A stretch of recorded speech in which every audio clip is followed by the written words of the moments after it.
Hello and welcome to my channel. I want to quickly mention that if this is your first time clicking on one of my videos, I want to thank you for coming and checking me out. My name is Marty Braden, and if you haven't already noticed, my videos aren't produced with any high quality production value like most of the videos you've probably been watching on YouTube. But I ask that you hang in there with me because I think you'll find this video, like all my other videos, is quite informative, and you could even say that they're entertaining in their own way. The reason I started this channel was because I wanted to provide viewers like you the opportunity to learn about my book that I wrote and recently published. Its title is An Atheist Delusion. That way you don't have to go out and search and buy it for $19.95. I try to keep all of my videos around 15 to 20 minutes in length unless it's a big topic that takes a little more commentary to get through it all. I'm sure you know of Richard Dawkins, who is a world-renowned atheist. He wrote The God Delusion in an effort to make atheists out of as many believers in God as he could. So my book is a rebuttal to that effort. The video you're watching now is part 73 of my series of videos. So let's pick it up from where I left off last time, right here. It's the next subtitle titled Pascal's Wager. Richard's next argument is against Blaise Pascal, the great French mathematician who stated, however long the odds against God's existence might be, there is an even larger asymmetry in the penalty for guessing wrong. Put another way, Richard says to the theist like me, believing is not something you can decide to do as a matter of policy.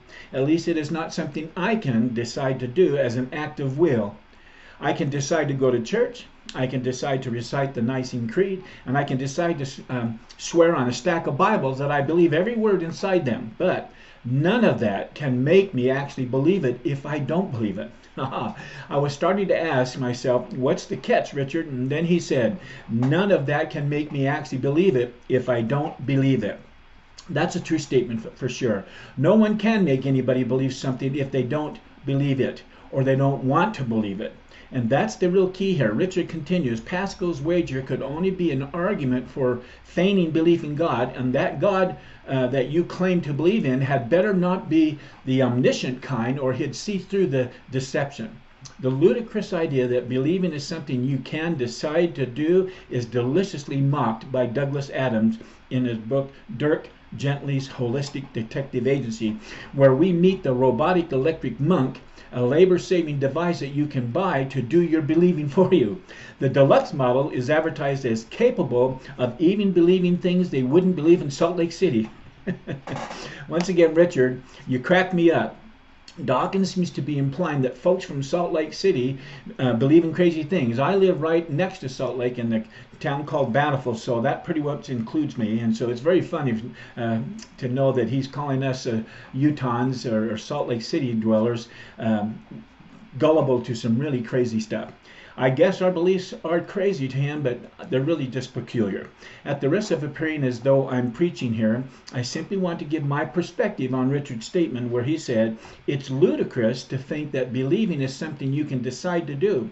Let me share an example of why I believe it's absolutely true that you can decide to believe. In fact, it is completely normal and is what God asked us to do. In the Book of Mormon, the prophet Alma was confronted by a large body of individuals who were ostracized from a community of so-called believers who viewed these poverty-stricken people as less than acceptable. In other words, they didn't wear the right kind of expensive clothing like these uppity hypocrites wore. They made it even worse in the fact that these impoverished believers were the ones who did all the work of building the meeting houses where everyone was coming to worship. Because these poor congregants made these high and mighty hypocrites feel uncomfortable when they attended their synagogue to worship with them, they refused to let them in. They even put out anyone who somehow made it past their guards. They had guards guarding the way into the church or the synagogues. Having been cast out of their place of worship, they went in search for the prophet Alma to ask him how they could worship when they had no church to go to anymore. Upon finding him, they asked him what they should do. As part of this answer, or part of his answer, Alma spoke to faith and belief. His answer is a little long, but I'm confident that you will find this answer is going to be well worth your time invested to read it, to listen to me, for those who read my book, and for those viewing, if you invest this time, because it's such a beautiful answer, not only in their question, but to Richard's claim that one cannot choose to believe. because Richard said none of that can make me actually believe it if I don't believe it, I think this discourse by Alma is a beautiful response to Richard's contrary argument. The prophet Alma answers Zoramites. That's who these folks were. He answers their question by first speaking of faith and then of God's invitation to perform an experiment, a spiritual method kind of experiment on his word. Here's what Alma actually said in Alma 32, verses 26 through 27. Now, as I said concerning faith, that it was not a perfect knowledge, even so it is with my words. Ye cannot know of their surety at first unto perfection, any more than faith is a perfect knowledge.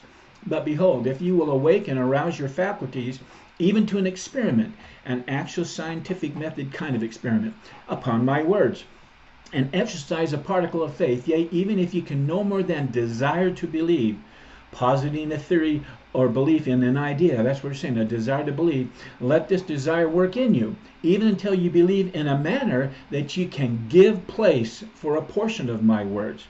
To me, give place for a portion of my words is deciding to believe in a portion of the word, even if it is a really, really small portion, or at least hearing and then testing it. It's desiring to believe enough so that you give place to just a few words, such as a statement or principle. To do this is to make the decision to believe, even, as I said, if it's just choosing to give place to something as small as, I don't know God lives, but I hope he does, or because I hope there's life after I die, I'll give place for the hope that will do the work, and then I'll go about doing the work on the experiment on that small portion or belief or idea. That's a portion of God's word. If God does in fact exist, then there is an afterlife in which God will judge each of us for our actions, right? Be they good or bad. And if this is true, then it most definitely matters what you and I choose to believe.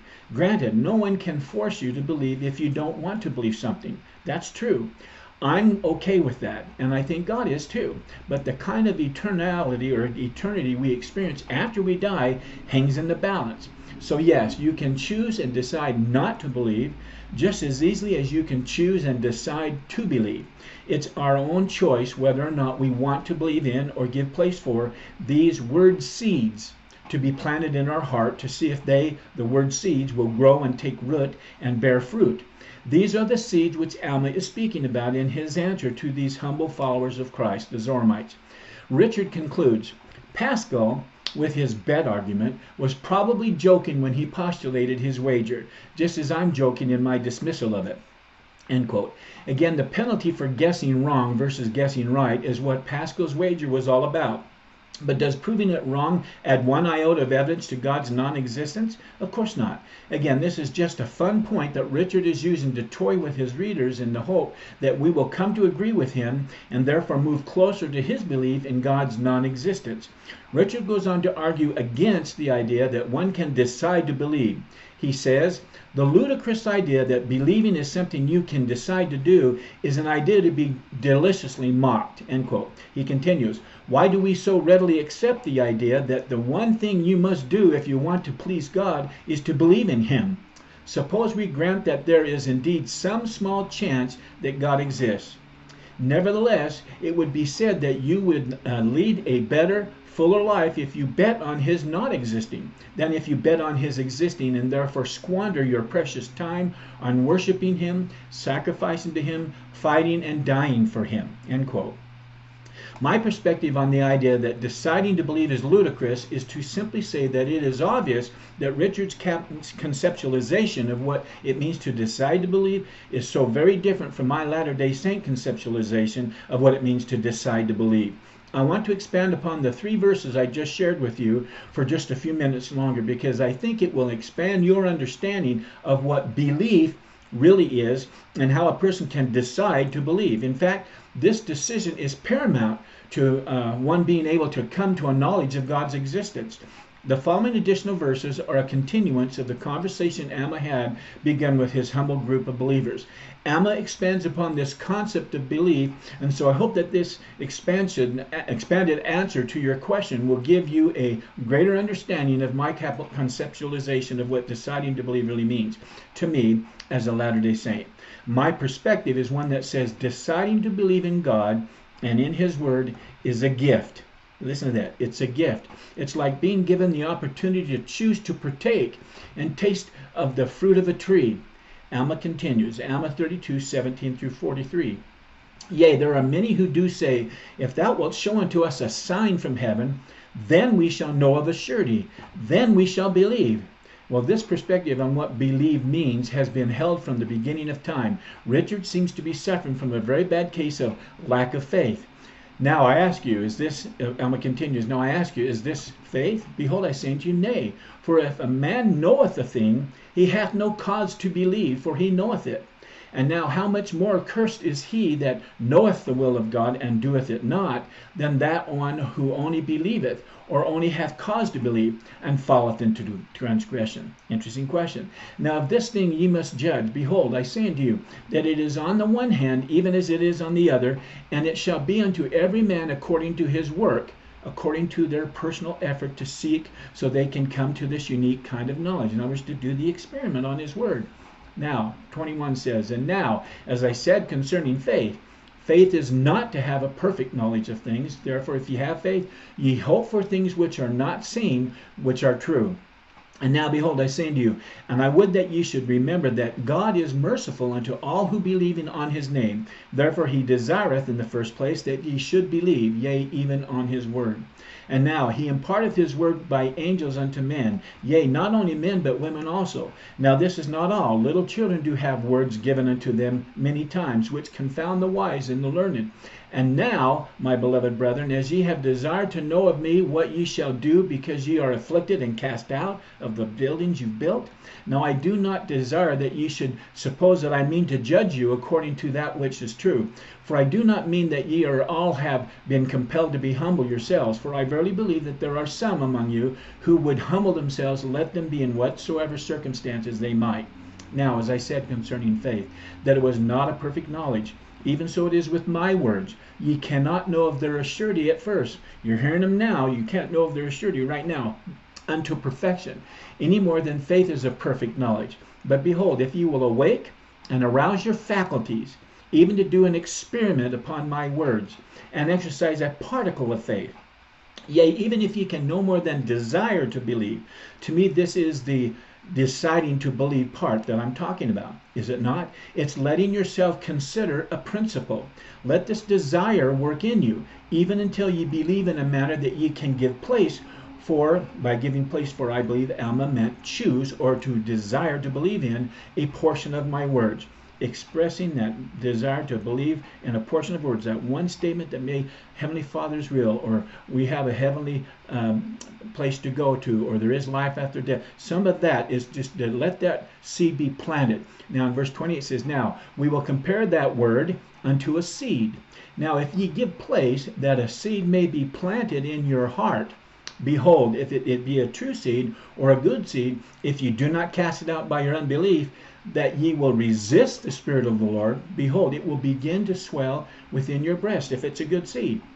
And when you feel these swelling motions, you will begin to say within yourself, it must needs be that this is a good seed, or that the word is good, for it beginneth to enlarge my soul. Yea, it beginneth to enlighten my understanding. Yea, it beginneth to be delicious to me. The fruits of experimenting on the word seed are enlightenment and a sense of deliciousness towards God's word, toward that concept, towards that idea. Now behold, would not this increase your faith? I say unto you, yea, nevertheless, it hath not grown up to a perfect knowledge, not yet. But behold, as the seed swelleth and sprouteth and beginneth to grow, then you must needs say that the seed is good. For behold, it swelleth and it sprouteth and it beginneth to grow. The experiment's results are positive, in other words. The results are happening. And now, behold, will not this strengthen your faith? And I would say when they do a scientific method, when results happen like they predict, and so they get excited and they can know that they're going to even learn more. And that science can discover more by these seeds being experimented upon, in a sense. Yea, it will strengthen your faith, for you will say, I know that this is a good seed, for behold, it sprouteth and beginneth to grow. And now behold, are ye sure that this is a good seed? I say unto you, yea, for every seed bringeth forth unto its own likeness. Therefore, if a seed groweth, it is a good seed, but if it groweth not, behold, it is not good. Therefore, it is cast away. This is how the postulate or theory is falsified or not, is it not? If it fails, it's cast away and you start over and you go about it again. 33 says, and now, behold, because ye have tried the experiment and planted the seed by choosing to give place for a portion of his words, which is to believe, to have hope. It's deciding to believe, giving place for that portion of the word. You choose to grow your belief in a portion of the word by planting that word seed in your mind and in your heart, and giving it time and nourishing it, and it swelleth and sprouteth and beginneth to grow. Ye must needs know that the seed is a good seed. And now, behold, is your knowledge perfect? Yea, your knowledge is perfect in that thing, in that seed, and your faith is dormant. And this because you now know, for ye know that the word hath swelled your souls, and ye also know that it hath sprouted up, that your understanding doth begin to be enlightened, and your mind doth begin to expand. This is exactly what scientists experiment or experience from following and doing their scientific method steps in order to prove out their postulate or their theory by way of experiments. Oh, then is not this real? I say unto you, yea, because it is light. Hear that? It is light. And whatsoever is light is good, because it is discernible. Therefore ye must know that it is good. And now behold, after ye have tasted this light, is your knowledge perfect? This is why I call it a gift from God, is that gift of light. Behold, I say unto you, nay, neither must ye lay aside your faith, for ye have only exercised your faith to plant the seed, because you chose to believe, or you chose to give place to hope in believing in a portion of the word, that ye might try the experiment to know if the seed was good. And behold, as the tree beginneth to grow, ye will say, let us nourish it with great care, that it may get root, that it may grow up and bring forth fruit unto us. And now behold, if ye nourish it with much care, it will get root and grow up and bring forth fruit. This is doing science, so to speak, but it's applying the same principles of doing science to seeking truth, to a spiritual experiment, and to get spiritual data. But if ye neglect the tree to take no thought for its nourishment, behold, it will not get any root. And when the heat of the sun cometh and scorcheth it, because it hath no root, it withereth away. And ye pluck it up and cast it out. Deciding to believe includes continuous effort to complete the experiment by following through with the full process. Now this is not because the seed was not good, neither is it because the fruit thereof would not be desirable, but is because your ground is barren, the soil of your heart and mind, and ye will not nourish the tree. Therefore ye cannot have or enjoy the fruit, meaning the results thereof. And thus, if ye will not nourish the word, looking forward with an eye of faith to the fruit thereof, the predictions you make and the results you're hoping will happen, ye can neither pluck up the fruit of the tree of life. Scientists exercise faith in doing science because they have a hope for getting certain results. They try to predict it with their maths and their studies and their research, and they finding the data and doing the experiments over and over again. They have a hope. They're exercising faith in the possibility of those results taking place from their experiments. But if you will nourish the word, yea, nourish the tree as it beginneth to grow, by your faith with great diligence and with patience, looking forward to the fruit thereof. Don't scientists have this patience as they exercise their faith in doing their experimental method? It shall not take root, it says, and behold, it shall be a tree springing up unto everlasting life. It shall take root, and behold, it shall be a tree springing up unto everlasting life. To me, this sounds very much like a scientific experiment that requires the faith and patience on the scientist's part, that would hopefully have in their postulated theory the ability to continue to do the testing, the kind of hope that produces the results you are predicting it will provide as you do the work of science, and in fact are hoping it will do that. It will provide those results. Is it not? And again, because of your diligence and your faith to do the experiment, to do science, so to speak, or to choose to believe in doing this experiment, and your patience with the word and nourishing it, that it may take root in you, behold, by and by ye shall pluck the fruit thereof, which is most precious, which is sweet above all that is sweet, and which is white above all that is white, yea, and pure above all that is pure. And ye shall feast upon this fruit, and even until ye are filled, that ye hunger not, neither shall ye thirst. This fruit is the gift that I was talking about. It's the gift that comes from choosing to believe. It's the gift of coming to know know that God lives and loves us because you gave place for a portion of his word, that word seed, that truth seed, that hope seed in your heart and in your mind, and you nursed it. And if it was a good seed, meaning if it was true, if it was truly light of truth, it would grow, and it did. Jesus himself said he offers the kind of living water where ye shall not thirst anymore, and the kind of bread of life where ye would not hunger anymore. This delicious fruit, the delicious results from the experiment, is the fruit and life-giving bread and water Jesus promises us, they being the means for satisfying spiritual thirst and spiritual hunger. The symbolic tokens of the sacrament, the bread and the water of the ordinance of the sacrament, which, if partaken of with a broken heart and a contrite spirit, will cause a renewal, even a refreshing in one's heart and mind, spiritually speaking. Alma continues in verse 43. Then, my brethren, ye shall reap the rewards of your faith, and your diligence, and your patience, and long-suffering, as you waited for the tree to bring forth fruit, this spiritual fruit unto you. I think that makes it incredibly clear, but just to make sure there is no misunderstanding whatsoever, I'm going to stop here and tell you the next video is going to go into where I want to share the following commentaries. There's going to be commentaries on these same verses you just read. However, prophets and apostles are the ones giving the commentaries, along with other general authority leaders of the Church of Jesus Christ of Latter-day Saints, in which they describe how to come to a belief, in God, starting with the deciding to believe step that I'm talking about. In reading their commentaries, it becomes quite evident what is meant by deciding to believe.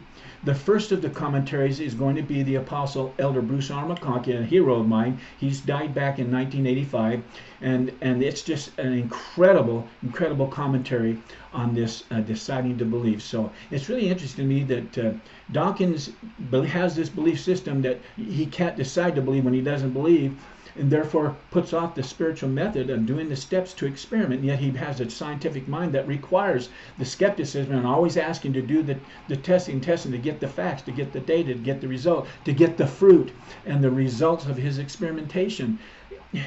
When he does that, he closes off the very means to ever come to a knowledge of God, and that's why he's an atheist, in my opinion. So I'm going to close it off there. Share your thoughts and your feelings and your questions. I look forward to looking those over, and all of you who come on, I think you'll enjoy them as well. So take the time to share.